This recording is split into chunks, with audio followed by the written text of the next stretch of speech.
Hey y'all, it's Krista from Saving Grace Homestead, and today I am making elderberry syrup for my family, and so I figured I would just bring y'all along.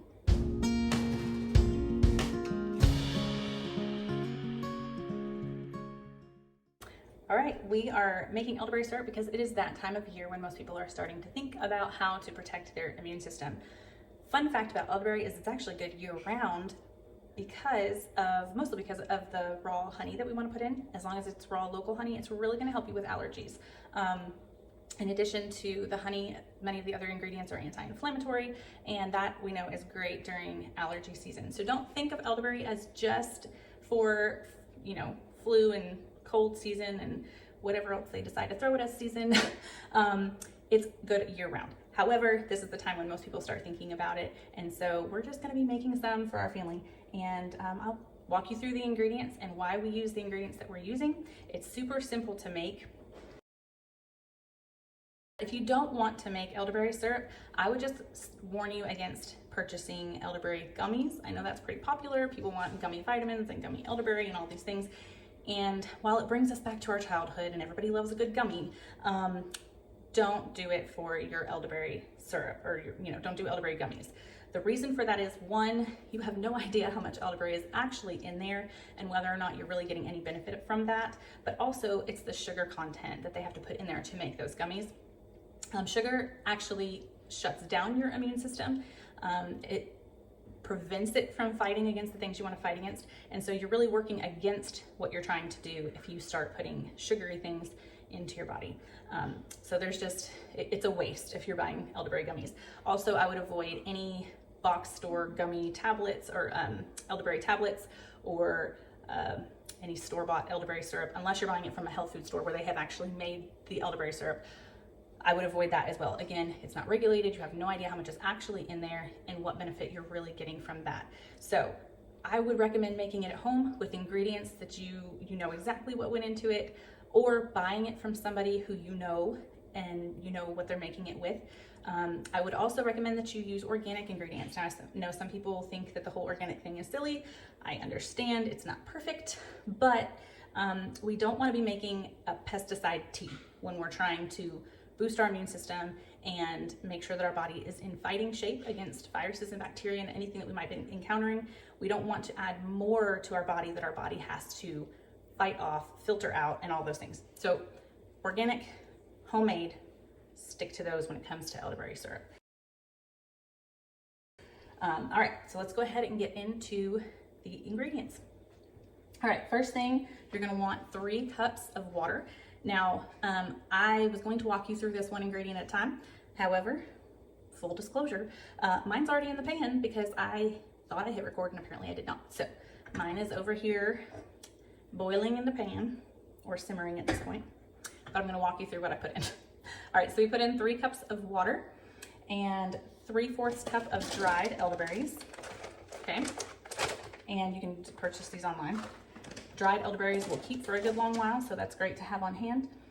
And the elderberry itself does a pretty cool thing in your body. So when we're introduced to a virus, that virus attaches to the cell wall. Now, your cell has instructions within it to replicate itself. However, when the virus attaches to your cell wall, it tricks that cell into reproducing the virus instead of the cell. So that's where elderberry comes in. When you take elderberry, especially when you're taking it preventatively, you are actually doing something to your cell wall that elderberry has been shown to help your cell wall to avoid having the virus be able to attach to that cell wall. Now, occasionally you're going to get that sneaky little virus that is going to get in and get past your defenses, but this is going to greatly help your body have that upper hand in preventing that virus from being able to do its thing to begin with. Now, typically when a virus gets in, the faster it can replicate and take over, the more sick you're going to be and the harder it's going to be to overcome it. So if you already have that upper hand by taking this elderberry, then any virus that does get in is going to have a harder time doing what it wants to do. It's going to give your immune system that extra time to be able to fight it off before it can take over and wreak havoc. All right, so let's move on back to past the elderberry into our cinnamon.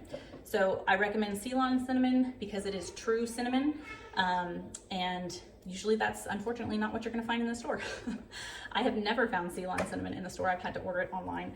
What you're usually gonna find in the store is the Saigon cinnamon, but it's a little bit harder on your organs. Now that is in large amounts, so most of you are probably not gonna be eating large enough amounts to make a big difference, but the Ceylon cinnamon is better if you can find it, and that's Ceylon is spelled C-E-Y-L-O-N. And personally, I think it even tastes better. The Ceylon cinnamon, I feel like blends into things better, and it has a little bit of a sweeter, softer flavor. It doesn't quite have the bite that Saigon cinnamon has.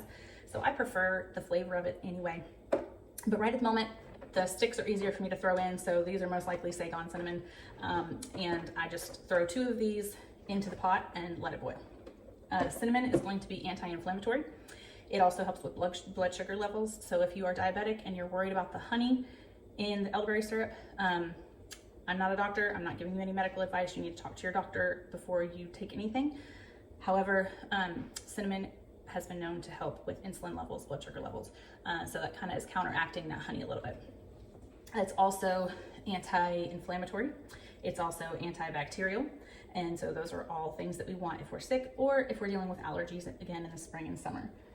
The next one is going to be clove, and you're gonna just throw 4 cloves into your pot. And the cloves are antiviral, anti-inflammatory, antibacterial, antifungal, anti all the things that you want if you're sick or struggling with allergies. All right, and then our almost last ingredient. We're not gonna add the honey until the very end, but our next ingredient is gonna be ginger. All right, ginger helps with digestion. It helps with nausea. It's also anti-inflammatory. It also helps with blood sugar levels. So again, kind of counteracting those sugars and stuff in the honey. So that again is great if you're dealing with sickness. And I just sliced my fresh ginger root and put it in my little tablespoon thing here. It was kind of heaping over. We're not gonna be that picky. It doesn't have to be that exact. It's fine. If you throw in 5 cloves instead of 4, whatever, you do you, it's fine. It's not gonna hurt you. All right, so we're gonna throw all of that into our pot, our 3 cups of water. We're gonna bring it to a boil. And then once it comes to a boil, we're gonna turn it down so that it's just simmering. And we're gonna simmer it until it reduces by half. And that's gonna take about 40 to 45 minutes. So I've got mine already reduced, and I'm going to pop a lid on it. We're gonna let that reduce by half, and then we will come back and we'll talk about when to add honey. All right, we are back. Our elderberry syrup has cooled, and now it is time to add our honey. Now the honey, preferably you wanna use raw local honey, especially if you're using your elderberry syrup to help with allergies, then the local honey is gonna be really important. However, this is what I have on hand at the moment, Southeast raw honey. I live in the Southeast, so close enough for what we're doing today. All right, I've already put my honey into a 4-cup measuring cup. We've got a cup of honey. You can do less if you'd like. It's not a big deal. But I am gonna use a cup of honey in here. I've already added it to this, and we are going to strain our elderberry syrup straight into here. Now the reason that we wanted our syrup to cool before we add it to the honey is because our honey has some great health benefits, some great properties. It is antimicrobial, antibacterial, antifungal, just overall great for your immune system. It is a superfood, but one of the interesting things that most people do not realize about honey is that if you heat it, not only do you kill all of the beneficial aspects of honey, but it actually turns it into something that is toxic. It changes the structure of the honey. One interesting thing about honey is that honey is the bees' winter food. So the bees through the spring and summer, they're gathering all the pollen, they're making all this honey, and the honey is what they live off through the winter months. If you were to take honey from the beehive and you were to heat it, and then you were to turn around and feed it back to the bees, it would actually kill the bees. So that's something that we don't realize. Oftentimes we're putting it in hot tea and other hot things, and don't realize that we're actually changing it into something that is not beneficial to our body.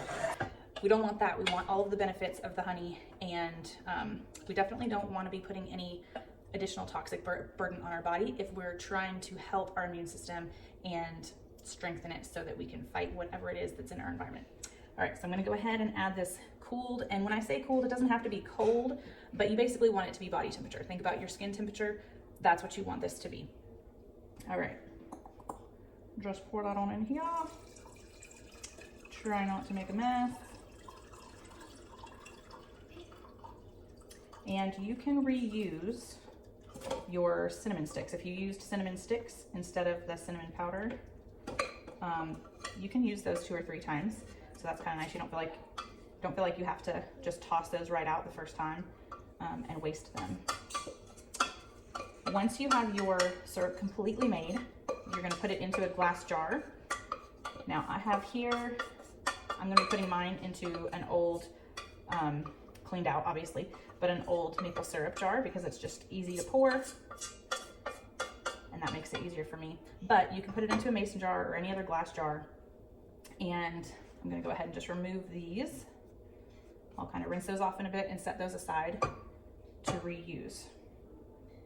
And once you have this in your glass jar, you're going to want to store it in your refrigerator, and you can store it in your fridge for up to 2 months.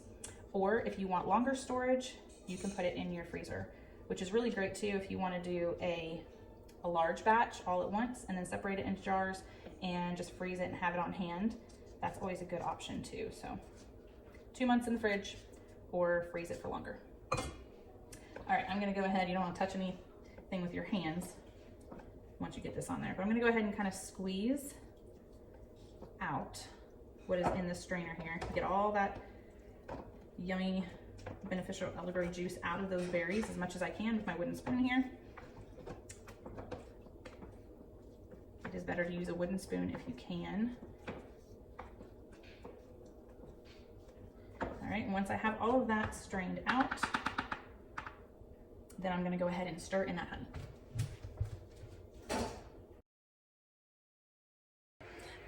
So a tablespoon a day for an adult is preventative. For a child, it would be about a teaspoon a day would be fine for preventative. Now, if your child is a year or younger, you just want to leave out the honey, right? The kiddos younger than a year should not have honey. It can actually be really dangerous for them. But if your child is older than a year, then a teaspoon a day is fine. This really becomes like a juice. So, you know, even if they took a little bit more, like, don't freak out. It's fine. But teaspoon a day for everybody a year and older, and then for adults, a tablespoon a day. Now, if you know, hey, I've really been exposed to something, I need to up the ante, or if you start to feel symptoms of like, I'm feeling a little off, then you can up your tablespoon a day to a tablespoon every 2 to 3 hours until you kick those symptoms. With the kiddos, a teaspoon every 2 to 3 hours until they kick those symptoms. And so again, that's just going to give you the upper hand over that virus, so that even if one has gotten in and is starting to do its thing, you are upping your immune system and being able to fight that virus off a lot faster, so it does not wreak as much havoc on your body.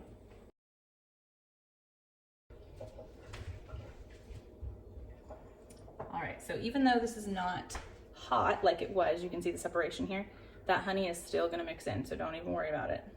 Don't think that because we're not letting this be hot that honey is not gonna stir in.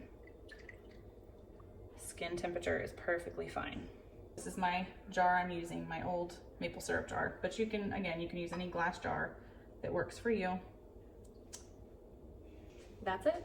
Super simple, nothing but healthy, and we're avoiding all of the other stuff that would be working against our immune system.